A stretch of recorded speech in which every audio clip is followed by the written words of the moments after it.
Sandiwara 5 dengan bangga mempersembahkan serial Sandiwara Radio Misteri Mak Rompang.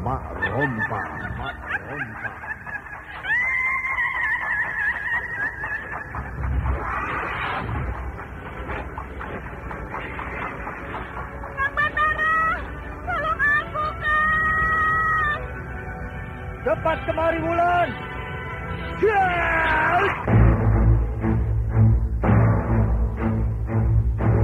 Mak Rompang, kisah bangkitnya kembali setiap 200 tahun. Seorang anak manusia yang dapat berganti wajah dan wujud. Terkadang menjadi seorang gadis cantik teramat cantik.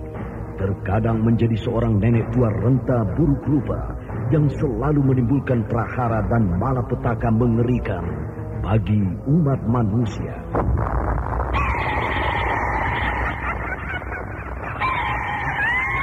Bahaya, ini ketangan bahaya. Sina, cepat tinggalkan tempat ini. Tunggu, Kahira. Aku mau menutup warung dulu.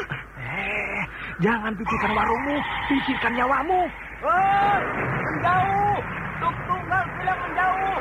Takut itu berhawa panas. Tuk Tunggal ada di mana, Wira? Tuk Tunggal berada di dalam kampus. Penyisir keluar! Penyisir keluar dari desa!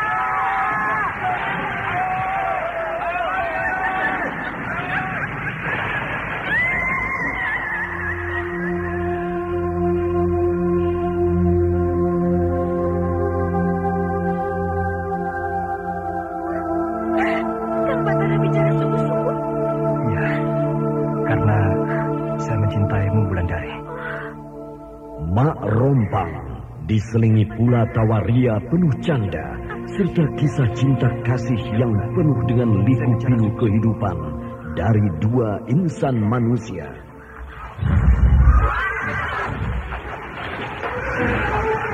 Awas di belakangmu, Wulandari!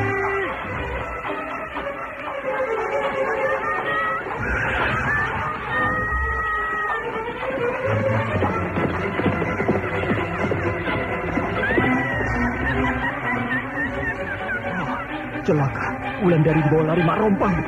Dia.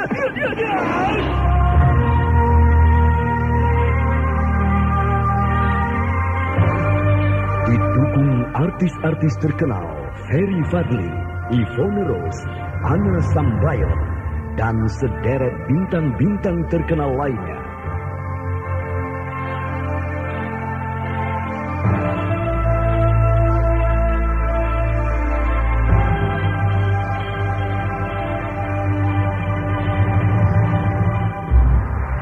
Ikutilah episode kedua, Janji di Bukit Perinduan.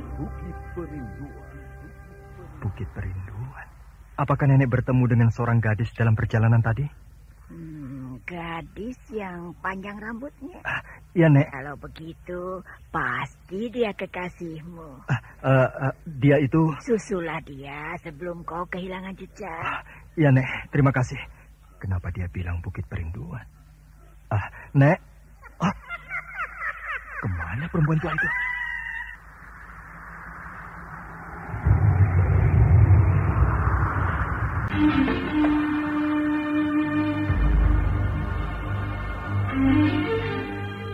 Naskah buah karya Asmadi Syafar. Seri yang keempat ini didukung oleh para pelaku Ferry Fadli sebagai Batara, Yvonne Rose sebagai Wulandari, Sunario sebagai Kisabrang, Heristiono sebagai Kimujur, dibantu oleh Tato. Pembawa cerita Nedi Sumardi. Teknik dan montase Agus Budianto dengan sutradara Denny Denhas.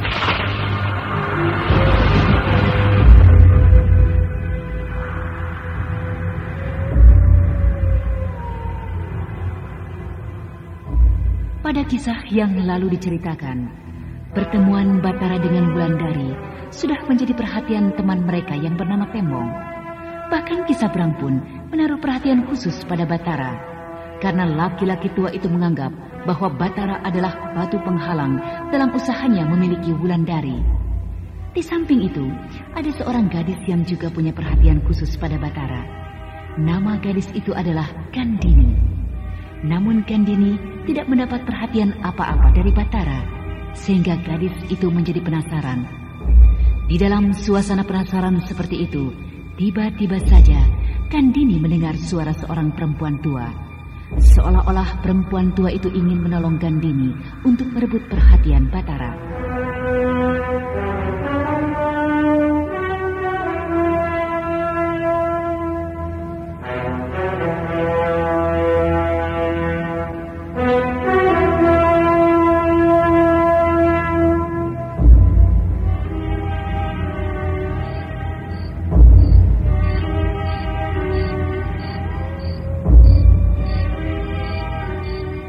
Batara, perempuan itu masih muda.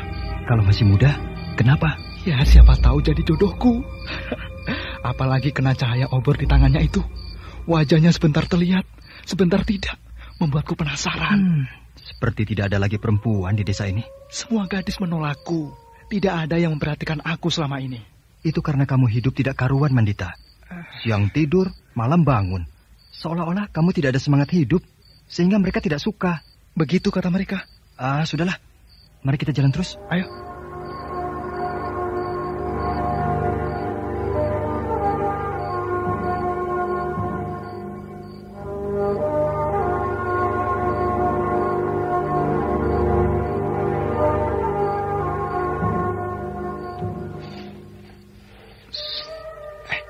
Dia benar-benar menunggu kita.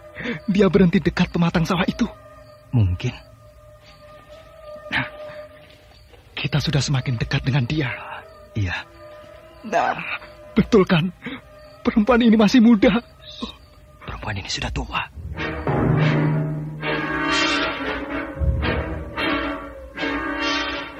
Muda? Tua? Mukanya sudah keriput. Masih muda. Wah, cantik lagi. Nah, dia tersenyum padaku. Dek, nunggu Bang Mandita ya? Shh, jalan terus. Kenapa? Jalan terus. Kamu tidak boleh lihat kawan senang.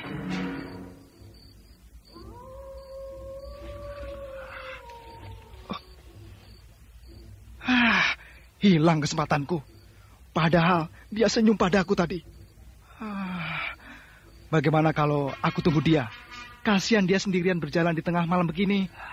Sekarang coba kamu lihat ke belakang. Hah?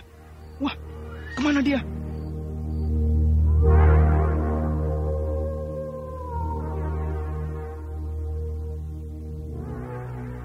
Hah?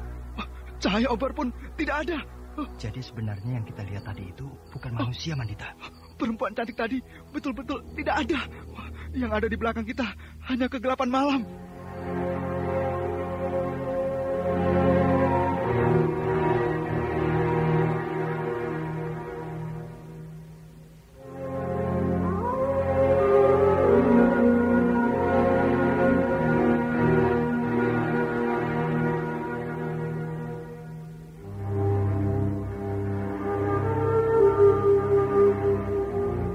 Ketika malam telah berganti pagi, lalu perlahan-lahan berganti siang, matahari bersinar terik.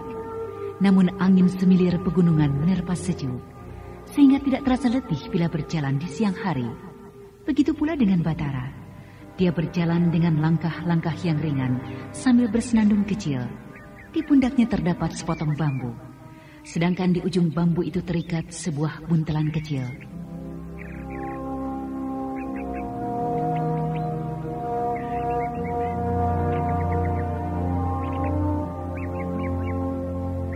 Di ujung jalan desa, di bawah pohon meranti, Wulandari berdiri dengan gelisah. Gadis cantik berkulit putih itu sebentar-sebentar melihat ke ujung jalan. Sementara rambutnya yang panjang bergerak-gerak ditiup angin. Lalu ketika sosok Batara telah terlihat di ujung jalan, Wulandari menarik nafas panjang.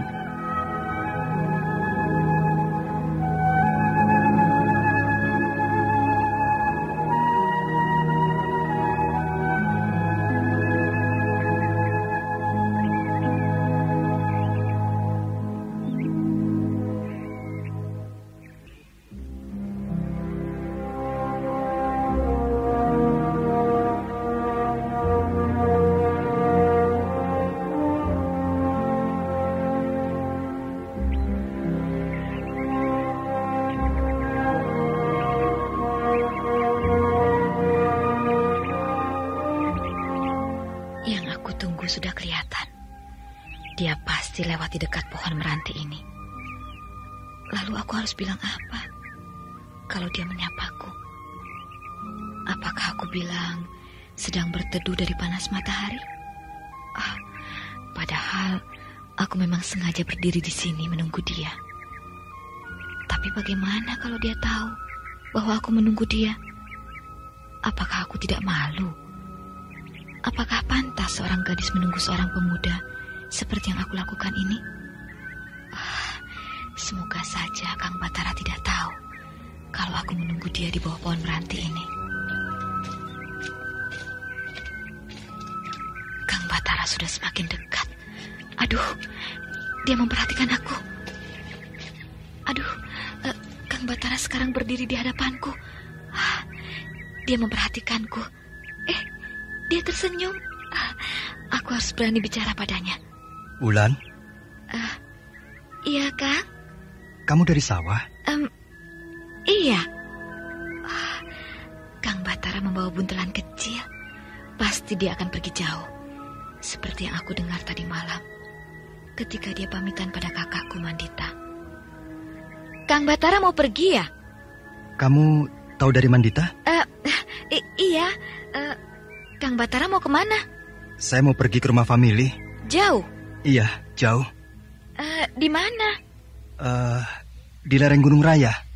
Apa betul Kang Batara punya famili di sana? Kenapa kamu bertanya begitu? Karena dulu Kang Batara pernah bilang bahwa Kang Batara tidak punya sanak famili lagi kecuali kakek Sena dan nenek Patmi.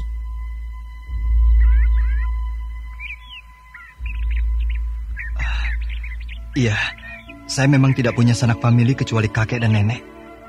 Maaf, saya sudah berbohong padamu. Lalu sebenarnya Kang Batara mau kemana? Saya akan pergi mencari pengalaman ke negeri orang. Kalau Kang Batara pergi, kakak saya pasti kesepian karena tidak punya teman. Kan masih banyak kawan-kawan kakakmu yang lain, Wulan. Iya, tapi tidak ada satupun yang cocok dengan Kang Mandita kecuali Kang Batara. Sudahlah, kamu tidak usah sedih, Wulan. Saya akan cepat kembali. Iya. Kenapa kamu menangis, Wulan? Saya takut kalau Ki Sabrang datang lagi. Tidak usah takut. Ki Sabrang pasti tidak akan berani berbuat macam-macam padamu. Saya takut tidak ada lagi orang yang akan membela saya bila Ki Sabrang datang. Dia pasti tidak akan mengganggumu.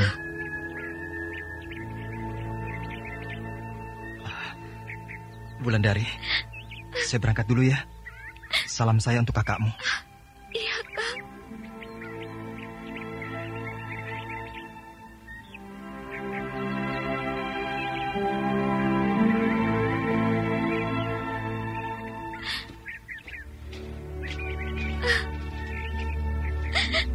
Kang Batara,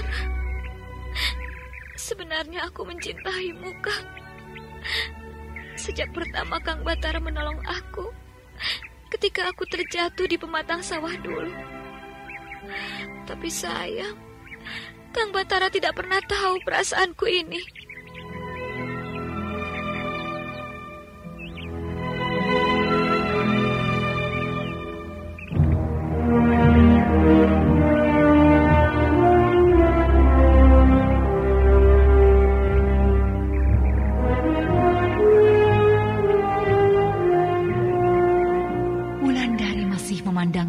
Langkah kaki Batara yang semakin jauh. Dan ketika sosok tubuh pemuda gagah itu hilang di balik rerimbunan pohon di tikungan jalan, maka serasa hilang pula harapan Wulandari untuk bisa mencintai pemuda itu. Wulandari melangkah pulang ketika hari sudah merayap petang. Sedangkan di kejauhan ada sepasang mata yang memperhatikan Wulandari.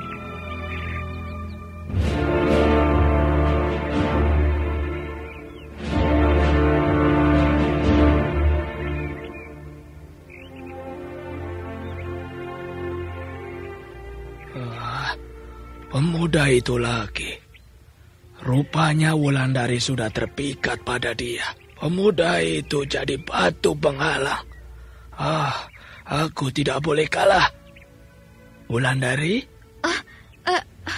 Ki Sabrang?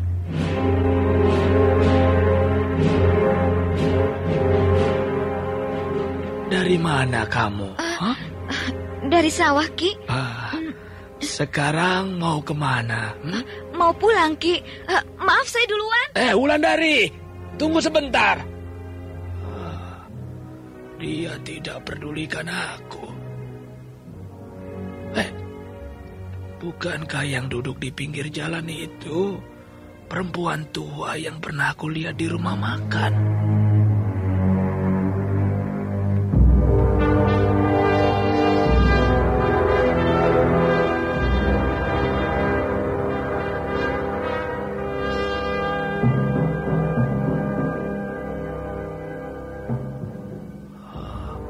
Perempuan tua itu memperhatikan Wulandari.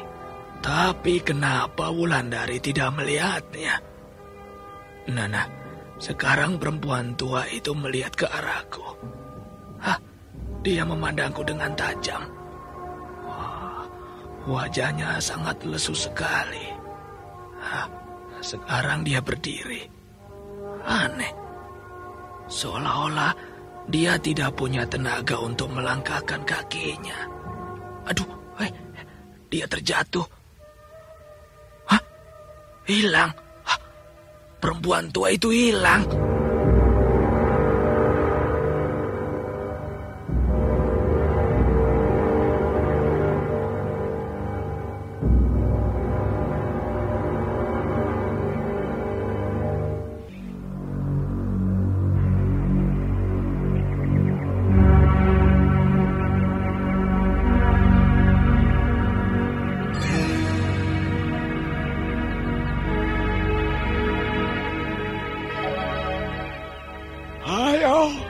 Pasang kuda-kuda yang kuat.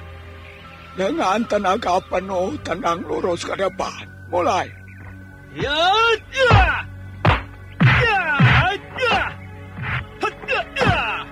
Bagus. Sekarang bergerak dengan jurus tendangan ekor naga. Mulai.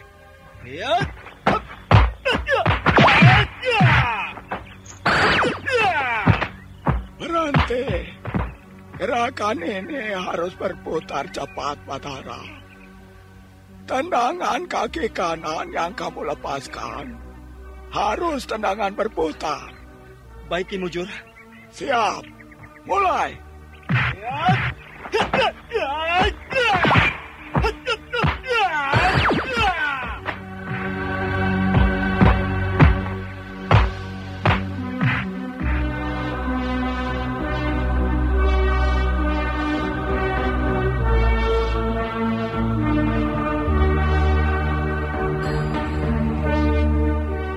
Ketika malam telah tiba, barulah kedua guru dan murid itu berhenti berlatih. Batara duduk bersila di hadapan Ki Mujur, sedang kedua matanya tertutup rapat. Tampak jelas di keremangan cahaya obor bahwa pemuda itu sedang mengatur pernafasan. Setelah lama, barulah Batara membuka matanya, sedangkan Ki Mujur tersenyum puas memandang muridnya itu.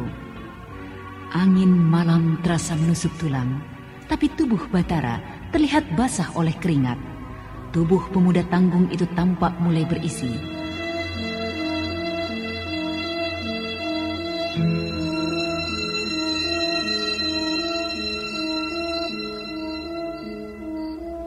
Bagaimana? Sudah bisa kau mengatur gerak langkahmu tadi, Batara? Sudah, Ki Mujur. Kalau begitu, besok pagi kita akan lanjutkan latihan ini dengan memakai sasaran serangan. Baik, Ki Mujur.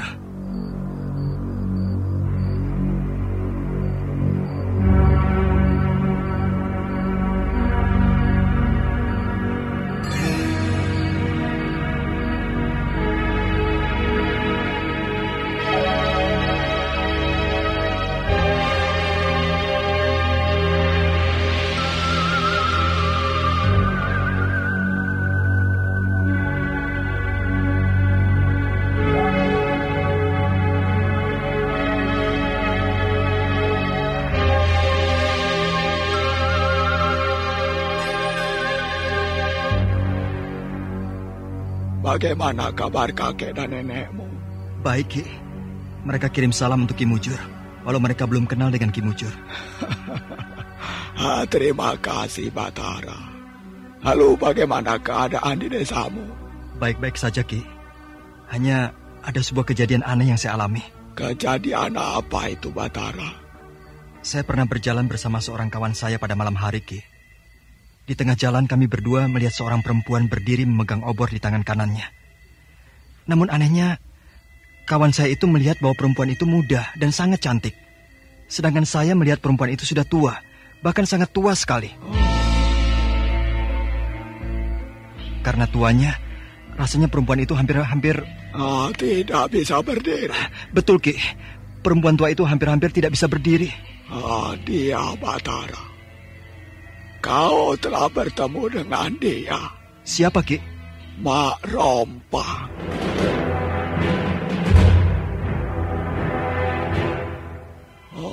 Aneh. Kau melihatnya seperti nenek-nenek.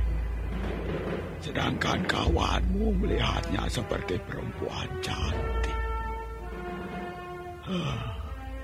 Apakah Mak Rompang itu sudah sampai waktunya untuk melakukan pembalasan? Siapa lagi yang akan menjadi korban keganasannya?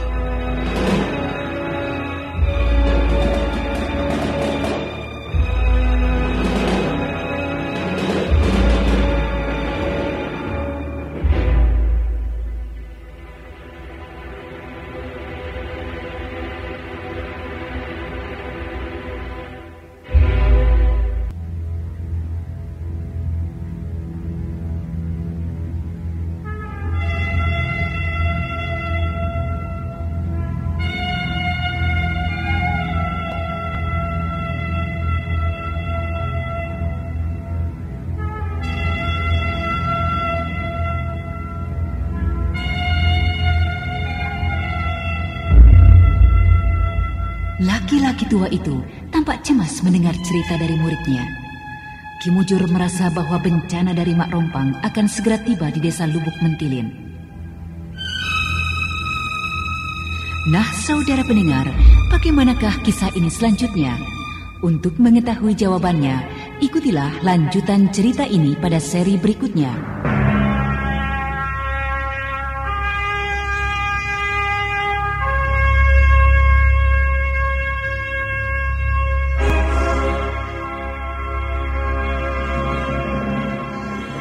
Demikianlah tadi serial Sandiwara Radio Misteri Mak Rompang episode kedua, Janji di Bukit Perinduan. Terima kasih atas perhatian Anda. Sampai jumpa.